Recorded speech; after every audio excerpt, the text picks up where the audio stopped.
Hail and well met Slayers of Giants. Welcome to Chapter 15 of my serial novel, Tilting at Windmills. I'm trying as an experiment, recording in my home rather than in my car. We'll see if the traffic noise, train noise, dog noise doesn't get in the way. If it does, please let me know. I can go back to recording in a better space. But let me know how the sound quality comes out for you. Please remember, this is a draft. There are lots of changes. I'll be making the final manuscript based on the feedback from readers who've posted in the comments on Substack and Patreon. If you notice anything, from the smallest typo to the largest structural change, I'll be very grateful for your notes. So become a patron of my Patreon or subscribe to my Substack so you'll get a little reminder each week when a new chapter comes out, and then leave those comments there. If you know somebody else who you think might enjoy the show, tell them to go back and catch up with you on this. It's been really exciting to see that the listenership is growing over time. So keep inviting folks. I appreciate it. This is Tilting at Windmills, Chapter 15, Ocean and Orange. Callie helped the girls pack their belongings, taking turns with each so they could be comforted by her assistance and understanding presence, and also so all three could be monitored continually, lest they attempt to run or plan an attack on the people who'd just taken their husband away. While they took turns gathering small bags of their few personal belongings, Serge and Rolando did some internet research and phone calling to learn about facilities in Salt Lake which might take the girls in without asking too many questions of the people dropping them off. It turned out there were halfway houses which were accustomed to helping teenagers running away from polygamous marriages, and the child abuse and religious indoctrination which came with it. Mukhadi, the djinn, had considerable reality-warping magical power, but he also had rolls of duct tape, proving just how impressive that stuff is. Serge used these to temporarily repair the rear passenger window, which had been shot out in the scuffle when the oldest of the sister wives, Soraya, tried to shoot Rolando and Serge and wrestled for control over 22 with Callie. While Callie and the youngest, Deseret, were packing, Soraya watched Serge at his repair work. In a voice so quiet it was almost inaudible, she said, "Sorry I shot your window." Serge noted she did not apologize for attempting to shoot him. "It's okay. I know you didn't mean to. As soon as I get this cleaned up, we can sit in the car and be a little more comfortable." The temperature had risen from its coldest a few days earlier, but the February wind still bit at them as it blew across the wide desert valley. "Do you have a vacuum for the little pieces of glass by any chance?" "No," Soraya said. "Don't have electricity either. Master said electricity was a luxury of the heathens meant to distract us from living a godly life." Rolando, leaning on the car and waiting on hold to schedule an intake appointment with a halfway home, inclined his head toward Soraya and her former sister wife, Tai Lin, who still cried off and on, but presently seemed to have collected herself. "When I was a child," he said, "my family did not have electricity either. You will find that it is an adjustment, but eventually you will be glad for it. I think you will find this to be the case about many things. These will be strange at first, but you will be happier as time goes on." Serge frowned. He appreciated the point Rolando was making, but he couldn't imagine the child of a lord growing up without electricity. He made a mental note to ask Rolando about his childhood at a more appropriate time. He thought about his own memories of his childhood. He'd never considered electricity a luxury. His family had moved from a Section 8 apartment in Hillsborough to a nicer apartment in Tigard when he was 3, and he had vague, half-imagined memories of the first one. They lived in the second unit until he was in 5th grade, then moved into a rented house in Gresham. He thought of that move as a traumatic event because he'd had to switch schools and make all new friends, even though he was only in a different suburb of Portland. 5th graders don't drive, don't have phones, or at least didn't when he was little, and are not consistent pen pals. Serge felt he'd been on a trajectory towards popularity before the move, then became shy and withdrawn because of it, blaming his parents for a change in temperament which would have occurred during his teenage years even if he'd remained in Tigard. At no point had he felt grateful to have electricity, let alone the small backyard where his parents hosted family gatherings with his aunts and uncles and cousins every weekend. At these gatherings, he mostly hid indoors, playing video games with 2 of his cousins. He felt hesitant to speak to the other members of the family because they made fun of his lack of Spanish fluency and his gringo accent, but his hesitance only cemented that ignorance. He, along with his cousins Juan and Miguel, who preferred to go by John and Michael, remained detached from the family by this linguistic barrier. Thanks to online video game sessions, he was still in touch with Michael and John, but he visited his parents' place more and more rarely, claiming he had to work when they invited him to most of the birthday parties and quinceañeras and graduation parties and engagement parties and gender reveal parties for his cousins. Now looking at these two children, whose parents had married them off to a djinn who wanted to build himself an army of half-djinn in the desert of Utah, Serge felt a rush of gratitude for his parents and all they'd given him. "Hey, Rolando," he said, "when we get back to Portland, would you be interested in going over to my parents for a family party?" "Absolutely," Rolando said. "It would be my honor. What is the occasion?" "Oh, with my family, there's always an occasion. Probably a birthday party for one of my nietos or nietas. Hell, they'll make your visit the cause of the party. They'll load you up on cheap beer until you tell them stories." Rolando looked up at the soft, chilly Utah sky. "You know, I don't normally drink beer, but when I do, I prefer Estrella Damm. It's brewed and bottled in Barcelona." "I doubt they have that." "I will bring some to share," Rolando said. "I'm looking forward to meeting your family, Sir Sanchez." "You're going to make me very popular. I can just imagine their reactions when they find out I brought a lord to their house." Rolando smiled. "Wait until they hear you are a knight in training." Serge released a braying bark of a laugh. "Somehow I don't think that will go over quite as well." Callie returned with Deseret, the girl carrying her clothing in a large black plastic trash bag like her former sister wives. Of the three, Deseret had reacted to her husband's disappearance most violently, but she seemed to be recovering the most quickly as well, grateful for the attention and consoling side hugs from Callie, who she clearly admired. She'd need years of therapy to process her marriage, the parenting which had put her in that situation, and the shocking, violent disappearance of her abuser.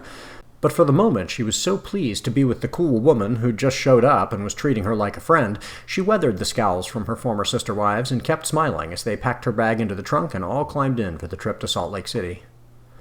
On the way, they stopped at a gas station truck stop, which seemed to be trying to compete with Walmart for its quantity of inexpensive goods lining row after row of shelves. The stop was a veritable mall, containing within it a couple of fast food restaurants, a Cinnabon, and a station where truckers could take showers.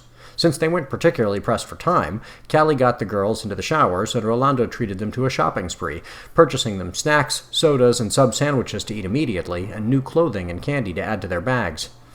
Watching the girls as they brought their loads of goods to the counter, Rolando leaned toward Serge. "They say you cannot buy happiness," he whispered, "but you can purchase your way out of a certain kind of material deprivation, which is a barrier to happiness." Serge nodded, then frowned. In a similar hushed voice, he said, "But you were always on the wealthy side, right? Or was your family like poor nobility? 'Cause you said you didn't have electricity when you were little." "Oh, no, my experience with relieving misery with money comes from giving wealth away. My family was always quite wealthy." "But you said you didn't have electricity." Rolando's eyes twinkled. "No one had electricity in their homes in the 1860s, Sir Sanchez. My family was one of the first to get it in the 1880s, when I was what you Americans call a teenager." Serge blinked. Rolando laughed. "I look quite good for my age, no?" Then he stepped away to pay for all the girls' new acquisitions with cash, assuring the cashier she did not need change, and she could keep the difference for herself. Google Maps directed them to the facility in Salt Lake where they'd scheduled the drop-off of the girls. It was a halfway house for victims of various kinds of domestic violence, and the girls checked every box. Serge and Rolando waited in the car outside the gate, not bringing their maleness and all the trauma their brethren had inflicted upon the house's inhabitants anywhere near the facility. Callie took the girls inside and helped them with the intake paperwork. Because she hadn't seen the djinn for what he was either, the discrepancies between her account and the girls could most simply be attributed to trauma.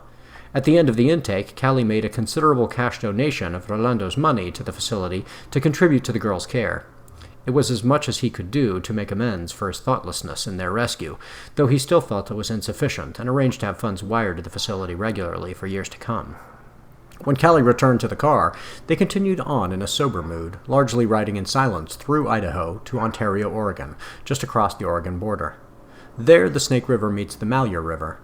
Only a short distance away, in Payette, Idaho, the Snake meets the Payette River, and Rolando couldn't be sure which confluence the Lady Ariel Honan had been referring to, since she'd mentioned Ontario but also the Payette. The trio examined both and could find no sign of the Anhana named Lana, even using Rolando's searching spell and tracking know-how. There were no clear hoofprints from swinemen or footprints from a middle-aged warlock wearing New Balance sneakers on any shore they examined, but if Lana had been abducted before Joanne in Sioux Falls, they knew any tracks probably hadn't survived the winter. Serge expected Rolando to direct them back to Corvallis to warn Brianna of the danger, so he was surprised when Rolando instructed him to pull up directions to Lincoln City on the Oregon coast. "I understand your concern for the Anhana and Corvallis," Rolando said, "and I share that worry, my friend. but I think you will soon understand that we have an even more pressing errand in the city of Lincoln. He looked back briefly at Callie. She stared out the window at the passing scenery, so she missed his glance, but Serge caught it, even though he was driving. He didn't fully understand, but he made some connections. Most of Oregon's population lives in the Willamette Valley, the long inland ridge running north to south on the west side of the state, but the east side of the Cascade Mountain Range. The eastern part of the state, especially the southeast quarter, is one of the least populated places in the United States. The high desert is strikingly beautiful, but also communicates loneliness for those seeking it and those just passing through. The combination of beauty and stark emptiness takes an emotional toll, like driving through the American Southwest or much of Alaska. Humans, as social animals, can only be confronted by so much natural beauty before it starts to attack the ego. This made Serge tired, so an all-nighter felt unwise. The three of them stopped for the night in Bend, stayed at the nicest hotel they'd used during their journey. The Pine Ridge Inn wasn't the most expensive resort in Bend, but it had the word inn as part of the name, and Rolando felt residing in inns was more fitting for knights errant. Despite the comfortable accommodations, all three awoke early with similar feelings of urgency for different reasons. Serge wanted to get back to Warren Brianna as soon as possible. Callie couldn't quite put her finger on her eagerness to get to the coast.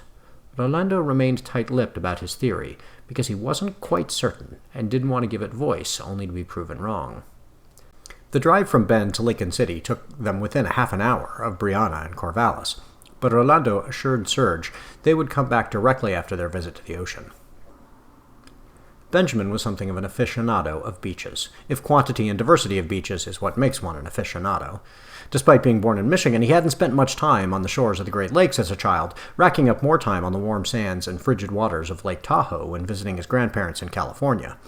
But his family traveled extensively, so he'd already visited many shores of the American Atlantic coast, like the beach in Kitty Hawk in South Carolina, where the Wright brothers had their first flight, even before his family moved to San Diego when he was 6.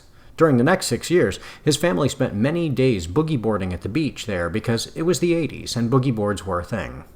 When his family moved back to Ohio, family trips and church mission trips took him to beaches in Florida, and his travels as an adult took him to the Gulf Coast, to the beaches of Kauai and Hawaii, and to the rocky, frigid shores of the Pacific and Alaska.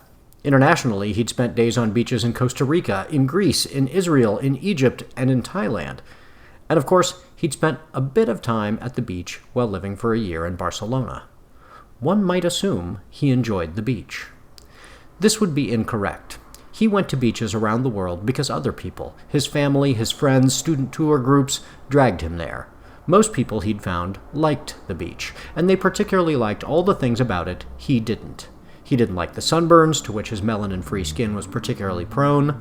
Though he enjoyed building the occasional sandcastle, he liked sand itself about as much as Anakin Skywalker.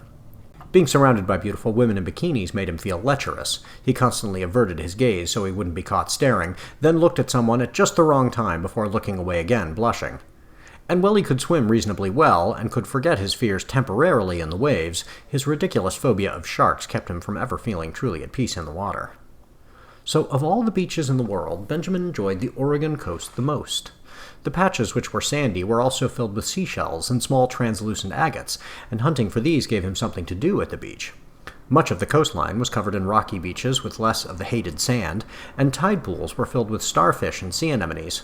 Seals and sea lions seemed as populous as seagulls on the shores, and whales could sometimes be spotted from land. In some of his favorite stretches, there was no real beach at all, just forest descending straight from the mountains right down to the craggy rocks. Stunning trees drove their gnarled roots into stone and clung at crazy angles above crashing waves, living poems about bravery. While there were hot days that brought many Oregonians to the beach in the summer, much of the year the weather was drizzly and the wind biting, providing him with plenty of justification to dress him in the layers necessary to protect him from the sun and his puritanical guilt at seeing attractive people being comfortably attractive in public. Also, as a kind of demonstration of the effect of good public policy, all of Oregon's beaches, from the California border to the Columbia River, were public. Because there were no private beaches, there were no man-made barriers. One could simply walk up and down the beach, in the rain, in the cold wind, to one's heart's content, or elected discontent, without a single human being shouting, "Hey, get out of here! This part of the beach is mine!" Houses and hotels got as close as they could in many places, but the beach itself remained undeveloped and relatively pristine, because no one had legal permission or a financial incentive to mess with it.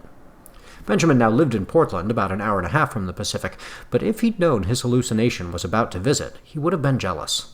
Upon his arrival in his new home, he dove into the mundane tasks his son referred to as adulting, things like applying for jobs, getting Wi-Fi for the apartment, and registering for health insurance and food assistance. His soul would have benefited greatly from a long walk on a rocky beach in rainy weather, but he didn't believe he had the time or resources to take care of his mental health, a sentiment which will, dear reader, produce predictably negative consequences later in our story. This is a good thing for us, of course, because pathos is generally the product of characters making obviously poor choices. Or, as in the case of Callie, it's the product of characters being placed in difficult situations beyond their control and being forced to make impossible decisions. The knights errant and their traveling companion arrived in Lincoln City and drove right past the outlet malls, which were the main draw for tourists in early February. Though the day would only reach a high of 55 degrees, it was unusually dry, and the morning's clouds had mostly burned off, with just a few of the giant marshmallow cumulus variety speckling the bright blue sky. As they headed south along the coast just outside the city, Callie stared at the vastness of the Pacific stretching out to the horizon, and Rolando kept turning in the passenger seat to examine her response. As he'd predicted, she pressed her hands against the window and leaned so close her breath fogged the glass, allowing him to see how quickly she'd begun to breathe. He directed Serge to find a place to park, close to the shore, but away from prying eyes. No small trick, even at that time of year. Serge eventually found a place where the road was low enough to walk to the ocean, but not populated because the water line came right up to some jutting rocks, a parking spot for fishermen rather than beachcombers.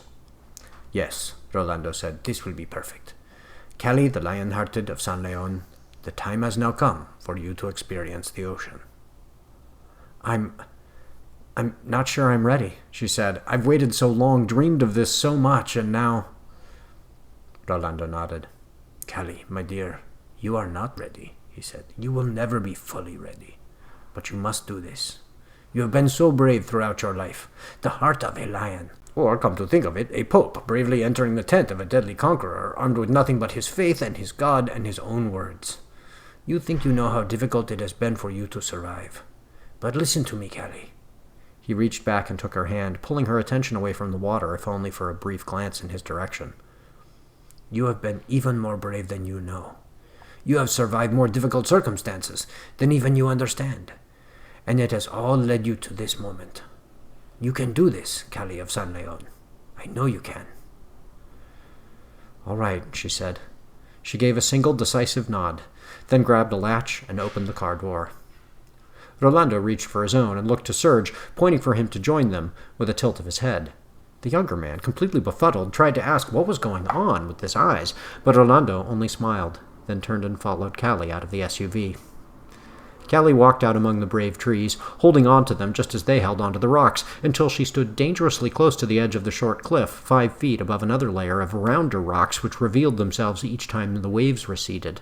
Despite the cliff's meager height, Serge felt a surge of panic when he saw the rocks below and her precarious position above them. She leaned out over the water and inhaled through her nose, drinking in giant lungfuls of the salt air. Do you see it yet? Rolando asked him. See what? Serge said. At this, Callie turned. She looked the same to Serge, but her expression was new, uncertain, afraid. What should he see? She asked Rolando. Her voice, almost a whisper, said she wasn't sure she wanted to know. What do you see? Rolando spoke to Serge, but loudly enough for Callie to hear him over the waves. Callie has always believed she is of mixed racial origins, half black and half white. Of course, she has learned this is not how identity works for human beings. The world says she must be black, and the world says she must be white, and she has learned to fight to get to be both, completely and fully. He turned to her. And perhaps this is the closest thing to preparation as the human world could offer you. But you are not half black, Callie of San Leon. Nor are you half white. When I first saw you, I couldn't figure out what you were. I have never seen anyone like you. Perhaps there has never been anyone like you before. But when you told us your story, I suspected, and now I see I was correct. He turned back to Serge. Genetically, he said, but he pronounced the word differently than Serge had ever heard it. The G as a Spanish phlegmy H sound, then each syllable isolated, and ending in English, but not smashed together the way a native English speaker would. Seeing that his pronunciation confused Serge, Rolando repeated the word, but exactly the same way. Genetically, Callie is half human, and that half is 1/4 black and 1/4 white. He turned back to Callie. You said that your grandparents, this Mima and Papa, lived in places near the ocean. But one of them did not live near the ocean, Callie. Perhaps your Papa was stationed near the ocean during the Second World War, or perhaps that was when he came out of the ocean. If he was stationed there, that's when he met your Mima when she came out of the ocean.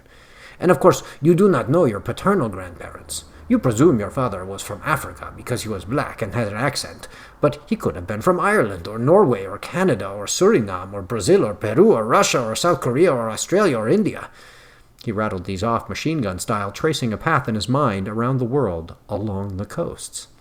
Africa is the second most populous continent, but many of its people are not black, and there are black people on every continent in the world, including Antarctica. But wherever your father was from, his parents met on a coast somewhere, because your paternal grandmother or grandfather is not human either. He or she came out of the ocean, just like Mima or Papa. He was on a roll, and he turned back to Serge, excited to explain. Yet this other half is also quarters. One of Callie's grandparents was a mermaid. The other was a Selkie. His face fell, and he looked back at Callie. The story of relationships between Selkies and humans is a sad one, I'm afraid. Mermaids sometimes choose to come to the land to live with a human mate. It is rare, but it has been known to occur. Selkies, on the other hand, do not choose to live among humans permanently. They are trapped. When they come to shore, they take off the skin which allows them to live as seals, and if some human finds this pelt, the Selkie is trapped in his or her human form. It is a kind of bondage. Even if the human convinces themselves they are keeping the Selkie out of love, they are keeping them against their will, because Selkies do not want to remain on land as humans forever. It is possible your Mima and Papa lived so far from the ocean because one or the other had brought their Selkie partner as far from the ocean as they could, and their strict religiosity may have been a way for both to cope, one to forgive themselves for the awful crime they were committing, one to be brainwashed into believing their desire to return to the sea was against the will of God. But I am speculating. Regardless, when I saw you, I should have known immediately. He turned to Serge. Do you see her now? Truly? Before Serge could answer, he explained to Callie. Please forgive my young friend. He is almost as new to seeing the world of magic as you are, and if you forgive me for saying so, you are quite beautiful. I believe he has developed a crush on you. So he could only see you as a beautiful human.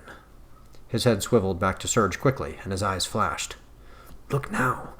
The way you saw the giant and the Anhana and the plains whites. See her as she truly is. Serge made an effort to look beyond his own willful misperception, and, like the aunties and the plains whites, the air shimmered like heat rising off hot asphalt, and he saw Callie. Her skin was not the not white, not black, but also not brown of a person of mixed race. Instead, was a shimmering rainbow of color, mostly a light pink, but teal in shadow and every color in between. And these iridescent rainbow scales lay beneath a coat of short fur, white with black spots, not the soft beige and pink of a white person's skin or the rich ochre brown of a black person's, but the striking, pure white and shocking black of a harp seal's coat. Her hair had never truly been red, since redhead is a shortened form of red-yellow-head, a term dating back to when anything orange was called red-yellow, before the word orange was introduced into the English language. There'll be a footnote about that at the end of the chapter. But now Serge could see her hair had never truly been the dark orange curls he'd seen either. Instead, the curls retained their shape, but were composed of a host of colors that didn't occur naturally on any human head. Some highlights the same pink as her scales, but mostly bright blue and green and purple, and not quite hair. The curls, he realized, were more like the tentacles of a sea anemone, moving not quite with the wind, hinting at their own motility. You see her now, Rolando said, not questioning. Mermaids have long, straight, thin hair, which is not really hair at all. Selkies have very short, thick, wiry hair. It seems nature's compromise is thick, curly hair. Callie stared down at her bare arms, marveling at the scales, softly caressing the white and black fur on top of them, only half hearing Rolando. Mima always had very short hair. She never had to get it cut. She said she had alopecia, in addition to the vitiligo that made her skin have those spots. Rolando bowed his head. I am sorry you had to learn this about your papa and his relationship to your Mima. Callie's head snapped up. I'll kill him. Rolando continued to nod slowly, a contrast to his words. She would not be able to return to the ocean now. Her pelt has been dried for too long. Your mother could, perhaps. She may have her half-Selkie skin on and does not know it. But, Callie, you must understand, you may not be accepted by Selkies, or by mermaids. I do not know. They may say you as a quarter, as not enough mermaid to be a mermaid, not enough Selkie to be a Selkie, as too human. Before you concern yourself with revenge upon your grandfather, or rescuing your mother, you must find out what the ocean holds for you. You fought for a place in the world of humans, never quite accepted. But the world of humans is a very small part of the world. Callie's eyes widened again. The man in Utah, he wasn't human either, was he? Rolando raised his eyebrows, genuinely curious. Can you remember what you truly saw, Callie? She blinked, frowning hard. I don't... It's hard to... He flew, didn't he? Yes, he was a djinn, a magical creature like you, but a different kind. Elemental spirits, thousands of years old. He waved his hand, brushing the thought away. Not important now. Callie, you have learned what you truly are, but you do not know what this means. Neither do I. Either does anyone, I suspect, because the mermaids don't know the ways of the Selkies, and the Selkies don't know the ways of the mermaids. Only you can find out how you will, as you Americans say, get inside with the species. Fit in, Serge corrected. He means fit in. He looked at Rolando. The way you said it sounds... I got it, Callie interrupted. And then she smiled at Serge, a shared joke smile, and he felt that buzzing in his core, just beneath his heart.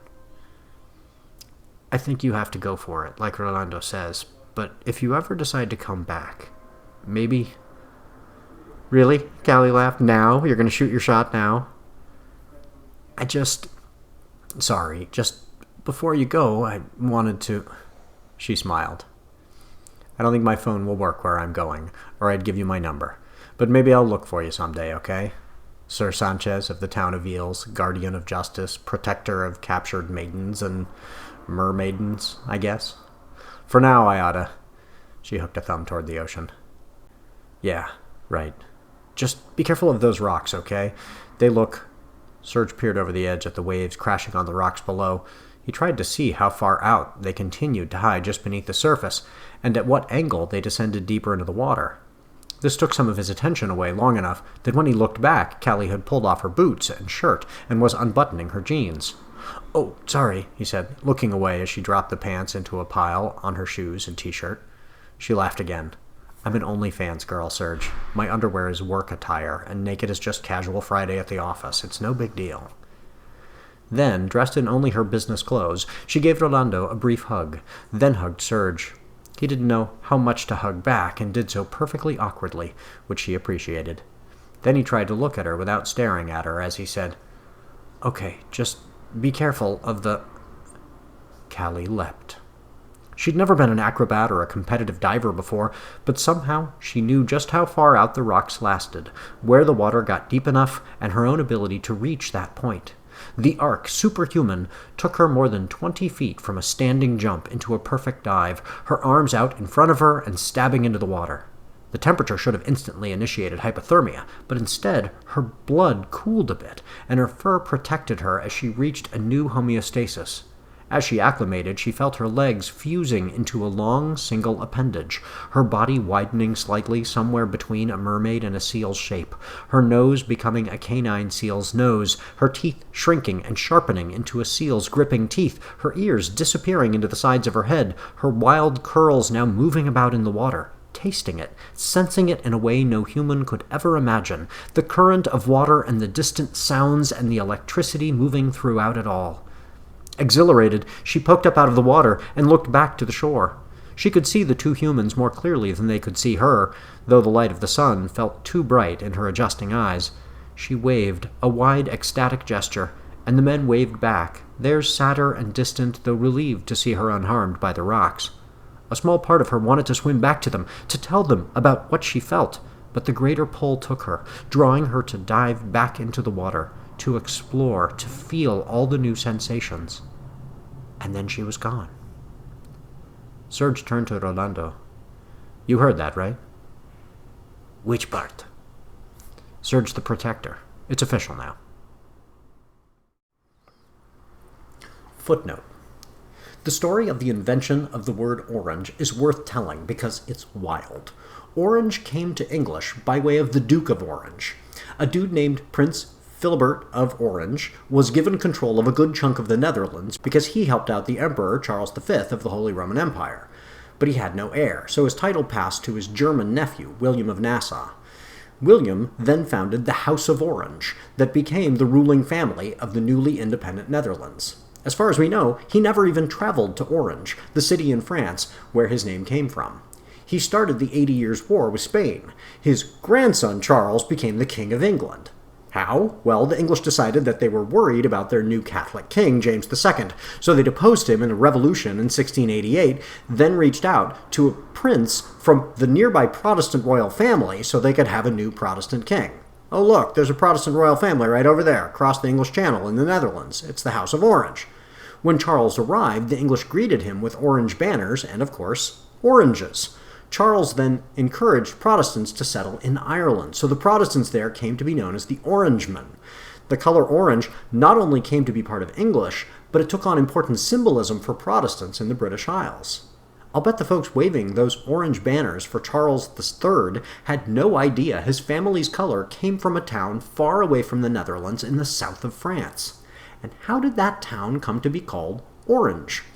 From another totally wild coincidence. It was called Orenja, after a Celtic water god. And then people there started growing this fruit they'd acquired from China. We don't know what that fruit was called in China, but we know that in Sanskrit, in an Indian medical book from around 2000 BC, they called it Naranga. The word Naru means fragrant, and some other languages from the Indian subcontinent, so we guess it means fragrant fruit. From India, the word moved to Persia, and in Persian it became Narang. From there it went to Arabic and became Naranj. Muslim merchants introduced it to various European languages, and it became Naranja in Spanish, Narantia in Italian, Naranción in Byzantine Greek. Then some of those European countries started dropping the first consonant.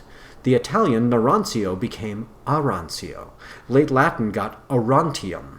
Footnote within a footnote. This happens in languages when the article, like a or an, gets mixed up with the word.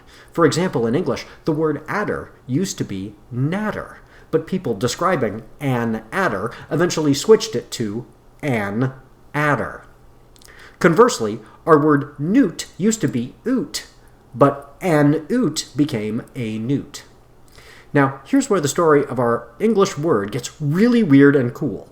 In the south of France, in the Provence region, they spoke a dialect of a language called Occitan. It's not French. Actually, its closest relative is the Catalan language spoken in Catalonia. Anyway, in that Provence, France region, there was an old Roman city named after a Celtic god, Orazio, a god of water. Over time, the name of the town changed so that in the Provençal language, it was Orenja. The Provençal word for the fruit by then had evolved to Auranja. Over time, they blended until people there were calling both the city and the fruit orange. Eventually, this becomes orange, now the name for a color, which then goes to the Netherlands, then to England, then to Ireland, and becomes such an essential part of our language, we can hardly imagine life without it. Okay, if you are excited about this project, please subscribe on YouTube or like and share on TikTok or Reels or whatever app you're on now. And if you're willing to support me as I craft this novel in serial form, please consider supporting my Substack or Patreon. Each week I'll give a shout out to some of those patrons. This week I'm thanking Substack subscriber Debbie Dodds, author of Amish Guys Don't Call, and Patreon patron Jason Brick, author of Wrestling Demons and Fighting Upstream. Thank you both for your support. If any of you listeners are creators and have something to plug, please email NotAPipePublishing at NotAPipePublishing@gmail.com. See you back here next week for Chapter 16 of Tilting at Windmills. Teaser, Serge gets a training montage. And Benjamin gets one too, sort of.